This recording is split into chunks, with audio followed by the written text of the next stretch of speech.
26th question है, the term Levant often heard in news रफली corresponds to which of the following reason.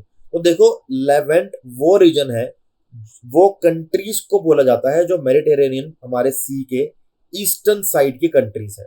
ठीक है, जैसे कि हमारी सीरिया, लेबनान, इजराइल और जॉर्डन, उन कंट्रीज को हम बोलते हैं लेवेंट। तो जो कंट्रीज हमारे मेडिटेरेनियन सी के ईस्टर्न कोस्ट को टच करती हैं उसको हम बोलते हैं हमारा लेवेंट country. So according to this explanation हमारा स्टेटमेंट नंबर ए एकदम करेक्ट है, हमारा आंसर होगा ए।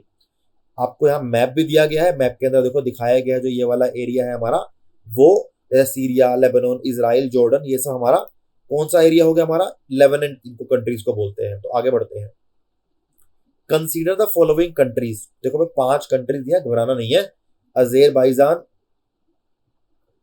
Kyrgyzstan, Tajikistan, Turkmenistan, Uzbekistan. इनमें से कौन कौन सी कंट्रीज अफगानिस्तान को टच करते हैं? ये रहा हमारा अफगानिस्तान का मैप। अफगानिस्तान को टच करेगा उज्बेकिस्तान, तजिकिस्तान, पाकिस्तान, ईरान और तुर्कमेनिस्तान। तो इसको हमारा भाई कहीं से कहीं तक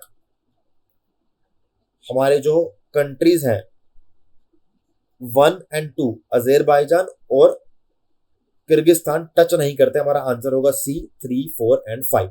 तो आगे बढ़ो। With reference to India consider the following statements. Monazite is a source of rare earth. Monazite contains thorium. Monazites occurs naturally in the entire Indian coastal sands in India. In India, government bodies only can process or export monazite. देखो इस question में ना एक दिमाग की trick लगेगी। Again आ गया entire Indian coastal sand.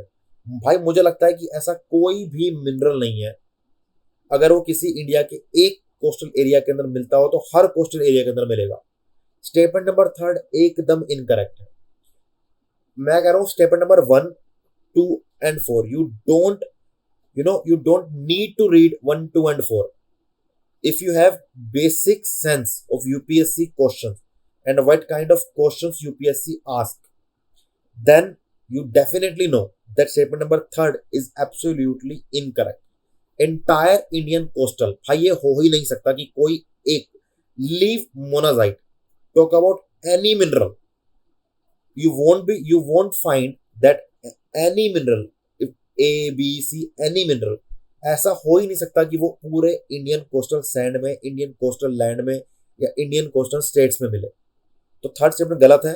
So you can easily eliminate A, C and D। Answer होगा B 1, 2 and 4 ओनली। अब मैं आपको ऐसे क्यों बता रहा हूं, उसका रीजन है कि जब आप अगला यूपीएससी दोगे तो ये चीजें ध्यान रखना कि कभी कभी हमें जो क्वेश्चन नहीं आते वो सबसे इजीएस्ट क्वेश्चन होते हैं। तो आगे बढ़ते हैं। क्वेश्चन नंबर 29 है हमारा। In the northern hemisphere the longest day of the year normally occurs in the, so that statement is talking about summer solstice. Summer solstice हमारा 21 जून को होता है। 21 जून को हम बोलेंगे second half of the month of जून।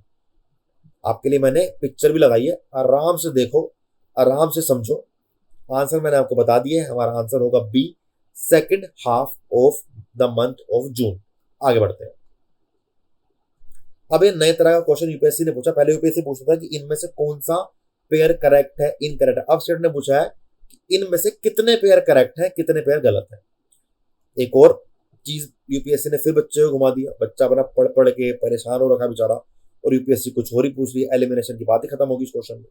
तो देखते हैं भाई कि क्या होगा। जैसे दिया है कि होकेड़ा वेटलैंड पंजाब में है, नहीं J&K में है। रेणुका वेटलैंड हिमाचल प्रदेश में है, बिल्कुल करेक्ट है। रुद्रसागर लेक त्रिपुरा में है, एकदम ठीक है।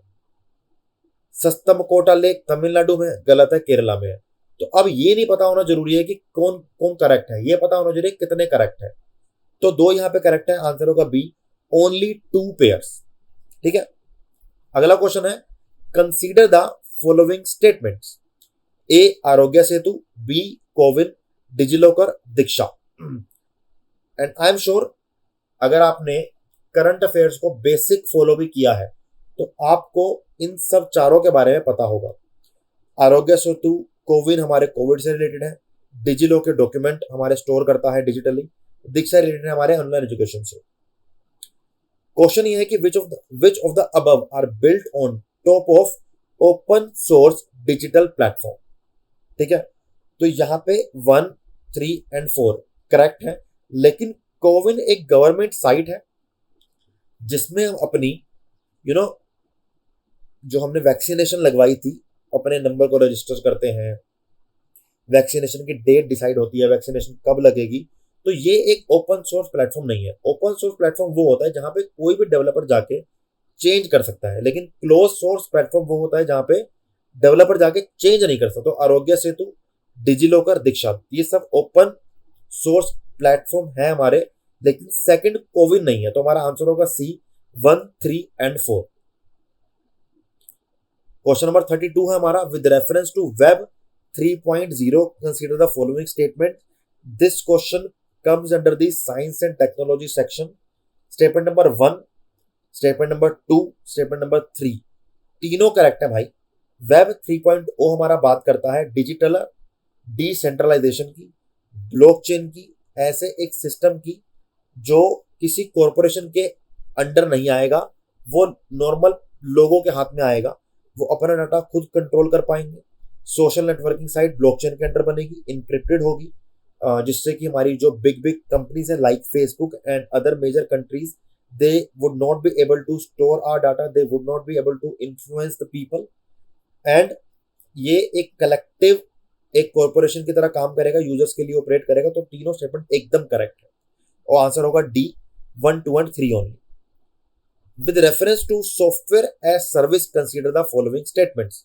तो सॉफ्टवेयर एज सर्विस एक एप्लीकेशन होती है इंटरनेट पे जिसको हम इंस्टॉल कर सकते हैं एज अ सॉफ्टवेयर मेंटेन। जैसे हमारा मानो कि यार आपका जीमेल है या ऐसी और आपके सॉफ्टवेयर है जिनको आप डाउनलोड करके उनको सर्विसेज को यूज करते हो, आपको सर्विसेज प्रोवाइड करते हो सॉफ्टवेयर, तो ऐसे सॉफ्टवेयर को आप कस्टमाइज कर सकते हो, इनको मोबाइल डिवाइसेस पे यूज कर सकते हो, डाटा को यूज कर सकते हो, जैसे आउटलुक, हॉटमेल, याहू, ये सब एक SAAS एक तरह की हमारी फैसिलिटीज है, एक प्रोडक्ट है। हमारा यहाँ पे तीनों स्टेटमेंट एकदम करेक्ट है। हमारा आंसर होगा 1, 2 एंड 3। दोनों क्वेश्चन हमें ये बताते हैं कि आपको करंट लेटेस्ट टेक्नोलॉजीज के बारे में जरूर पता होना चाहिए। तो दिमाग को खोल के यूपीएससी के लिए पढ़ो और अच्छी अच्छी चीजें सीखो। एग्जाम के अंदर बेसिक सेंस को लेके बहुत चीजें पूछी गई है। 34th क्वेश्चन है, विच one of the following statements best reflects the idea behind the fractional orbital bombardment statement often talk about in media।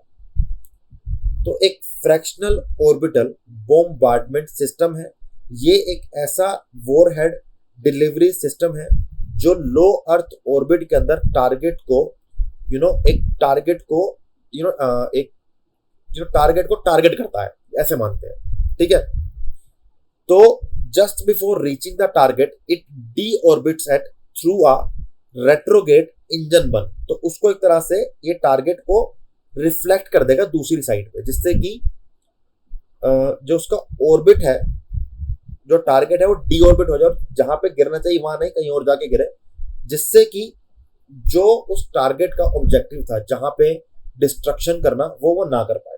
तो यहाँ पे हमने ये समझना होगा अकॉर्डिंग टू एक्सप्लेनेशन कौन सा हमारा सिस्टम, हमारा ऑप्शन करेक्ट है। According to this explanation and the according to given explanation, statement number C absolutely correct. हमारा आंसर होगा सी।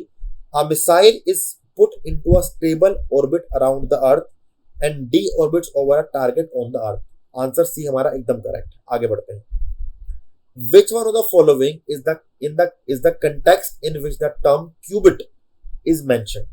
तो भाई क्यूबिट का मतलब है क्वांटम बिट, तो क्वांटम बिट रिलेटेड है क्वांटम कंप्यूटिंग से। आंसर होगा बी, क्वांटम कंप्यूटिंग। इसका जो एक्सप्लेनेशन है एक बार पढ़ लेना, आपको और अच्छे से क्लियर हो जाएगा। Consider the following communication technologies: closed circuit television, radio frequency identification, wireless local area network. Which of the above are considered short range devices and technology? ऐसी कौन कौन सी जो गिवन 3 आपको टेक्नोलॉजीज दी हैं या डिवाइस के बारे में बात करिए जो कि शॉर्ट रेंज डिवाइस या टेक्नोलॉजी के अंडर आती है? तो भाई तीनों आती हैं, ठीक है। एक ये तीनों शॉर्ट रेंज डिवाइस या टेक्नोलॉजी वो होती है जो एक शॉर्ट एरिया को कवर करती है, ट्रांसमिशन शॉर्ट एरिया में होता है, लो रिस्क होता है इसके अंदर। तो हमारा यहाँ पे आंसर होगा डी 1, 2 एंड 3 ओनली, ठीक है। चलिए 37th क्वेश्चन है, consider the following statements. Biofilms can form on medical implant which human tissues within human tissues, एकदम करेक्ट है। Biofilms can form on food and food processing surfaces, ये भी correct है। Biofilms can exhibit antibiotic resistance, तीनों statement एकदम correct है। तो biofilm होती क्या है? Biofilm is an association of microorganism in which microbial cells adhere to each other on living or non-living surfaces within a self-produced matrix of extracellular polymeric substance। Difficult नहीं है समझना। एक biofilm micro organism मिलके एक तरह का परत बना लेते हैं, उसको लिविंग पे नॉन लिविंग के सरफेस पे, जिसको हम बायोफिल्म कहते हैं, ठीक है। तो हमारे यहाँ पे तीनों की तीनों स्टेटमेंट करेक्ट है। हमारा आंसर होगा D 1, 2 and 3। Consider the following statements in respect of probiotics। Probiotics का मतलब क्या है, ठीक है। तो probiotics are foods that are made up of good live bacteria और yeasts that naturally stay in the human body। Human body is a host to good and bad bacteria। Whenever one gets an infection, the more bacteria that is bad। Basic समझते हैं भाई, ज्यादा एकदम science है, technological हो गया ये। तो प्रोबायोटिक्स ऐसे फूड्स होते हैं जो गुड लिविंग बैक्टीरिया से, यीस्ट से बने होते हैं, जो नेचुरली ह्यूमन बॉडी के अंदर स्टे करते हैं, और जो हमारे बॉडी के अंदर गट के अंदर भी बैक्टीरिया काम करते हैं, जो डाइजेशन के अंदर हमारे काम करते हैं। So according to this explanation statement number 1 एकदम करेक्ट हो जाता है। स्टेटमेंट हमारा 2 देखते हैं। The organisms in probiotics are found in foods we ingest but they do not naturally occur in our gut, गलत स्टेटमेंट है। सेकंड स्टेटमेंट गलत है। थर्ड करेक्ट है। 1 एंड 3 करेक्ट होंगे, आंसर होगा सी 1 एंड 3 ओनली। आगे बढ़ते हैं। In the context of vaccines manufactured to prevent covid pandemic, consider the following statements.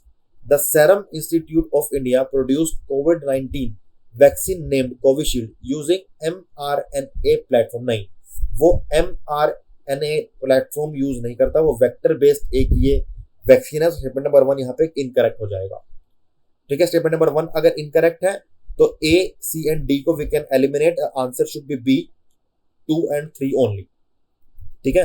यहाँ पे बताया भी गया है कि इंडिया मेजरली रिलाई कर रहा था कोविशील्ड पे, 85 to 90% लोगों ने कोविशील्ड लगवाई थी, और ये एक वायरल वेक्टर वैक्सीन है, इसमें हमने mRNA को यूज नहीं किया। तो यहां पे हमारा आंसर होगा B 2 एंड 3 ओनली। क्वेश्चन 40 है हमारा। If a major solar storm or solar flare reaches the earth, which of the following are possible effects on the earth. तो 7 स्टेटमेंट दी है, आसान क्वेश्चन है। क्वेश्चन के स्टेटमेंट्स को पढ़ के मैं भी बहुत इजीली बता सकता हूं कि सेकंड और फिफ्थ को छोड़ के बाकी सारी स्टेटमेंट करेक्ट है। हमारा आंसर होगा सी 1, 3, 4, 6 एंड 7, ठीक है भाई। आगे बढ़ते हैं, हमारा सी करेक्ट होगा। हमारा क्वेश्चन नंबर 41 है। Climate action tracker which monitors the emission reduction pledges of different country is a. तो यहां पे पूछा गया है कि क्लाइमेट एक्शन ट्रैकर क्या है।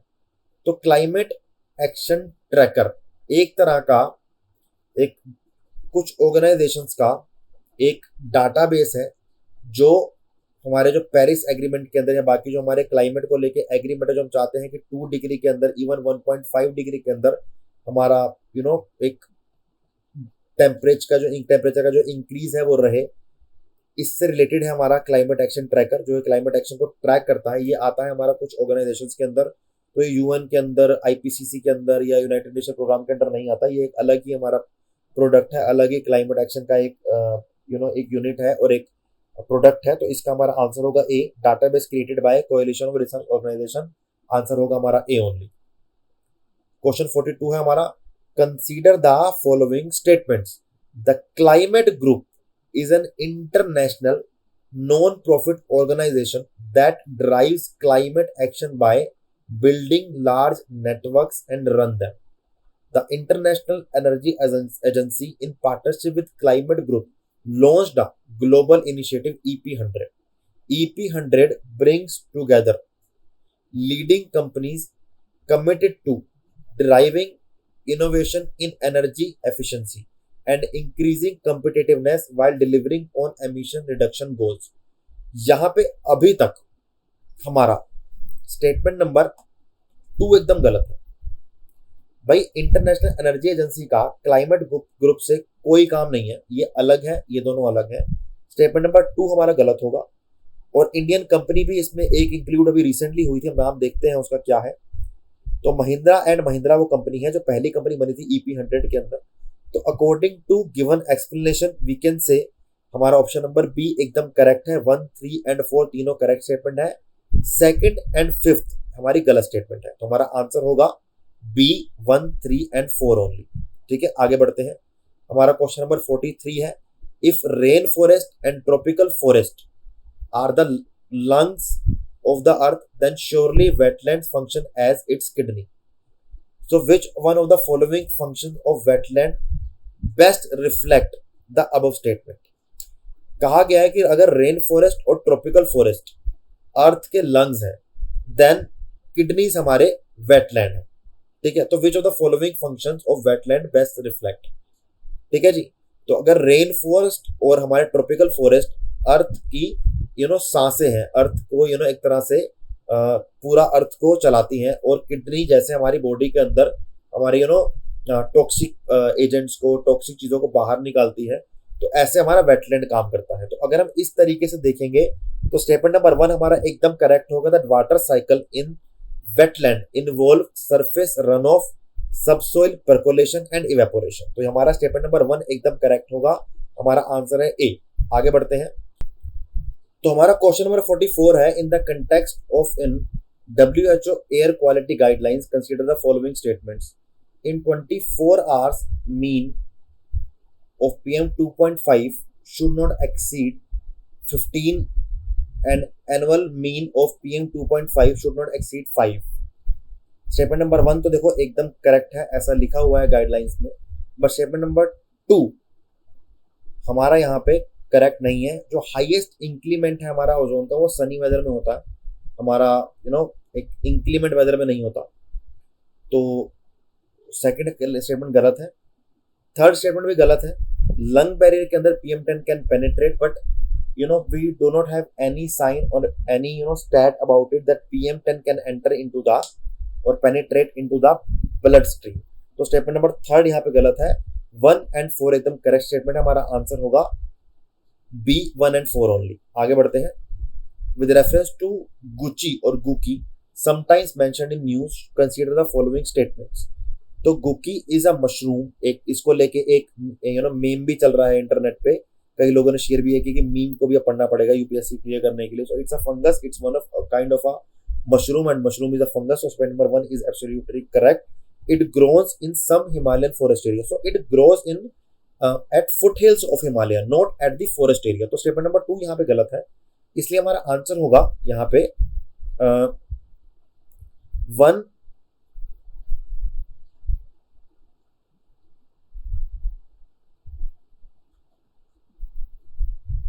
देखो यहाँ थोड़ा सा ना इस क्वेश्चन में हमें डाउट है कि ये एक तो हिमालय फुट हिल्स पे ग्रो करते हैं, तो यहाँ पे थोड़ा सा मुझे डाउट आ रहा है कि इसका करेक्ट आंसर क्या होना चाहिए। According to me the answer should be that C, और मुझे लगता है कि या तो मुझे लगता है आंसर होना चाहिए option number A only, 1 only answer होना चाहिए, क्योंकि एक तो ये फुट हिल्स पे होती है, और 1 एंड 2 भी आंसर हो सकता है कि फुट हिल्स में भी फॉरेस्ट एरिया तो होता ही है। तो आंसर नंबर हमारा 1 एंड 2 एकदम करेक्ट है। थर्ड मुझे नहीं लगता ये करेक्ट स्टेटमेंट है, तो हमारा आंसर होगा सी 1 and 2 ओनली। तो आगे बढ़ते हैं हम। With reference to polyethylene terephthalate, the use of which is so widespread in daily life, consider the following statements। तो हमारा आंसर इस क्वेश्चन में हम पढ़ते हैं, its fibers can be blended with wool and cotton fibers to reinforce their properties, containers made of it can be used to restore any alcohol beverage, bottles made of it can be recycled into other products, articles made of it can be easily disposed of by incineration without causing greenhouse gas emission। वैसे तो first and third हमारा correct है, answer होगा A. थोड़ा और पढ़ लेते हैं। They are often used in durable press blends with other fibres as rayon, wool and cotton, reinforcing the inherent properties of those fiber while contributing to the ability. State government bans it and says it's harmful। ठीक है, तो statement number 1 तो हमारा यहाँ पे correct हो जाता है। सेकंड, अगर हम इन स्टेटमेंट्स को पढ़े तो according to this given statement हमारा स्टेटमेंट नंबर 1 and 3 दोनों करेक्ट है, तो हमारा आंसर होगा ए 1 and 3 only. Which of the following is not a bird. So golden mahseer is a fish, is a big fish, ठीक है, जो कि कावेरी रिवर बेसिन के अंदर पाई जाती है। हमने इसमें आपको एक वीडियो फोटो प्रोवाइड भी करी है, जो है हमारी गोल्डन महसीर, जो कि एक फिश है, ना कि बर्ड है। हमारा आंसर होगा A golden mahseer. Question number 48 है हमारा, which of the following are nitrogen fixing plants. तो यहाँ पे हमारा नाइट्रोजन फिक्सिंग प्लांट कौन कौन से हैं, तो अल्फाल्फा, चिकपी एंड हमारा क्लोवर, ये तीनों हमारे नाइट्रोजन फिक्सिंग प्लांट्स हैं। हमारा आंसर होगा ए 1, 3 and 4 ओनली। आगे बढ़ते हैं। Biorock technology talks about which one of the following situation. So Biorock on mineral accretion technology is a coral reef restoration technology that utilizes low voltage electricity to improve the health and growth rate of corals and other marine organisms। तो हमारा answer होगा ए that it related to restoration of damaged coral reefs। तो हमारा question number 50 है, the मायावाकी method जो कि news में था is well known for creation of mini forest in urban areas. Mini forest urban areas के अंदर बनाने का एक तरह का मेथड है मियावाकी मेथड। आंसर होगा C creation of mini forest in urban areas. तो हमारे 50 क्वेश्चन यहीं पे पूरे होते हैं।